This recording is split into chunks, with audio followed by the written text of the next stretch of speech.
अल्लाह करे इस चाय वाले के पास भी 500 छुट्टा ना हो, फिर मजा आ जाएगा। ये लें सर चाय।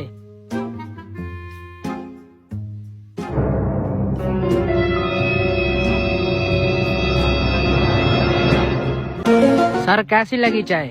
चाय अच्छी है। कितने पैसे हो गए? 100 रुपए। दो फिर। दे देते हैं। सर सुबह सुबह का टाइम है, मेरे पास छुट्टे नहीं है, छुट्टे दें। भाई अब तो मेरा कोई कसूर नहीं है, इसके पास भी छुट्टे नहीं है। आप इस तरह करें, आप दे दें फिर कर लेंगे, कोई बात तू नहीं। टेंशन ना ले, मैंने सारा इंतजाम किया हुआ है। आजो भाई, आजो आजो। पहचाना?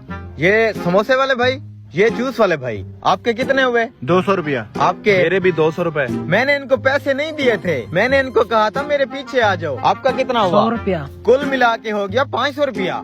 ये लो आपस में बांट लेना। हो गए तेरे छुट्टे।